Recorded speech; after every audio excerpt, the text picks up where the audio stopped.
E aí, gente, firmeza? Então, se ajeita aí que hoje a gente vai trocar uma ideia sobre um livro que, cara, todo mundo já ouviu falar, mas que dá aquela preguicinha só de pensar, sabe? A Divina Comédia.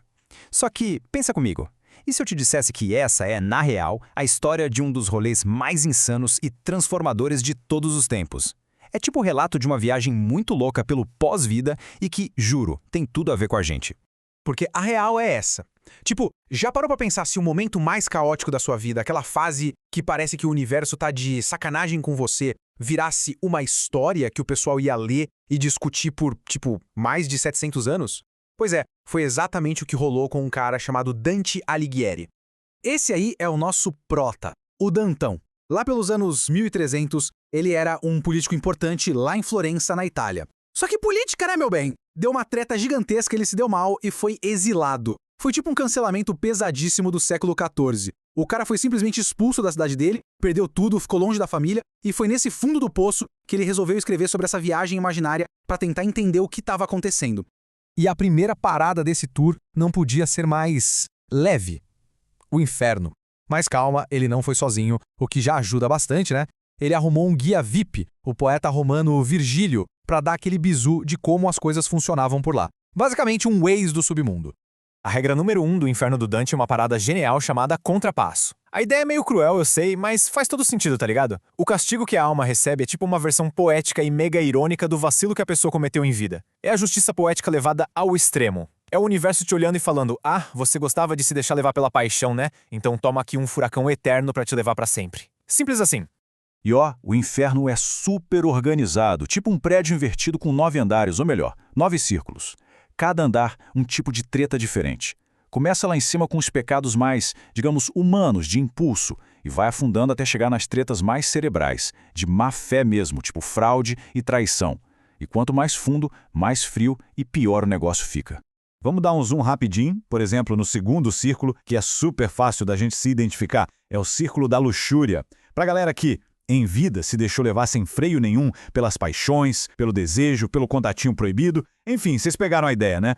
E agora se liga na lógica do contrapasso na prática, que é genial. Se a pessoa em vida foi levada pela paixão, tipo o casal famoso Paolo e Francesca, no inferno ela é literalmente levada sem parar por um vento furioso. Faz sentido, né? Quem vivia de espalhar discórdia, tipo o tio do Zap que cria fake news ou a galera que vive de fofoca, passa a eternidade com o corpo dividido. E os bajuladores, os puxa-sacos? Bom, esses ficam mergulhados até o pescoço num rio de cocô. É, bem direto e reto. Mas ó, não pensa que é só sobre castigo e coisa bizarra, não. No meio desse caos todo, Dante encontra uns momentos de uma poesia e de uma humanidade que, mano, arrepiam. Essa fala é da Francesca, lá no meio do furacão eterno, explicando que, mesmo no castigo, o amor que a levou até ali ainda tá dentro dela. É trágico e lindo ao mesmo tempo. Mostra que o Dante não estava só julgando, ele estava tentando entender a complexidade da alma humana. Depois de descer os 9 círculos e dar de cara com o próprio chefão do mal congelado lá no centro da Terra, Dante e Virgílio finalmente acham uma saída. Nossa, dá até um alívio de ler essa parte porque, sério, o rolê no inferno é denso, pesado. Ok, respiramos, a segunda parte da viagem tem uma vibe completamente diferente. Se o inferno é sobre as consequências eternas das nossas escolhas, o purgatório é sobre redenção e processo. É para onde vão as almas que se arrependeram, mas que ainda precisam de uma lapidada antes de subir de nível. A grande sacada do purgatório é essa: não é punição, é cura. Pensa num detox da alma, sabe? Um spa espiritual. As almas estão ali por vontade própria, porque elas querem se livrar das tendências ruins que tinham, das bad vibes, para poder evoluir. Tem esperança, tem música, tem um senso de comunidade, é tipo, totalmente outra pegada. A estrutura aqui é uma montanha que as almas têm que escalar. Em cada andar dessa montanha, elas trabalham para curar um dos 7 pecados capitais, só que praticando a virtude oposta. É quase um checklist de autoconhecimento, um verdadeiro plano de glow-up espiritual. Para curar a inveja, a galera aprende a celebrar o sucesso dos outros. Para curar a ira, aprende a ter paciência. Mano, isso é basicamente uma sessão de terapia escrita 700 anos atrás e que, fala sério, é super aplicável para nossa vida hoje, né? E depois de zerar o purgatório, de fazer a limpeza completa na alma, chega a hora da última parada, o destino final da jornada. É o glow-up máximo, a ascensão total.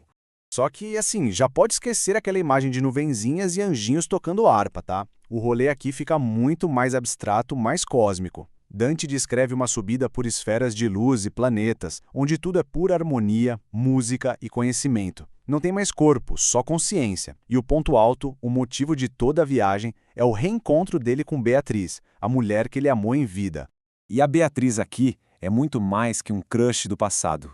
Ela é a guia do Dante no paraíso. Ela representa a fé, a sabedoria, o amor divino, o propósito maior. Ela é a musa inspiradora, a meta, aquele norte que puxa a gente para a nossa melhor versão. E no fundo todo mundo tem ou busca uma Beatriz na vida, seja uma pessoa, uma causa, um projeto, um objetivo que te faz querer ser melhor.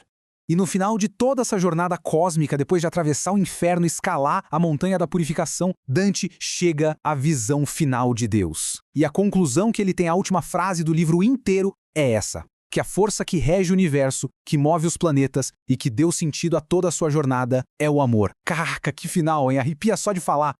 Ok, o rolê foi intenso, eu sei. Mas aí a gente se pergunta, beleza, a história é épica, mas e hoje? 700 anos depois, qual é a relevância disso tudo pra gente? Ainda faz sentido? Tipo, sério. O que é essa viagem de um cara que viveu na Idade Média pode ensinar pra gente que vive na era do TikTok, da ansiedade, do burnout e da inteligência artificial? E a resposta, meus amigos, é tudo! Então, se liga nas lições do Dantão pro século XXI. Primeira, ele transformou o maior perrengue da vida dele na sua obra-prima. Isso mostra que nossos piores momentos podem ser nossa maior fonte de criatividade. Segunda, ninguém faz a jornada por conta própria. Dante teve o Virgílio e a Beatriz. A gente precisa dos nossos guias. Terceira, a importância de ter um propósito, uma Beatriz, algo que puxe a gente pra frente. E por último, que a arte é uma ferramenta absurda pra gente processar e transformar nossa dor. E para fechar, fica aí a reflexão. Se a vida fosse esse rolê do Dante, com base em como a gente vive, como a gente trata os outros e a si, qual seria o nosso destino? Onde a gente está se colocando nesse mapa? É uma pergunta meio doida, eu sei, mas que faz a gente pensar muito sobre as nossas escolhas de todo dia. Fechou? Valeu, gente!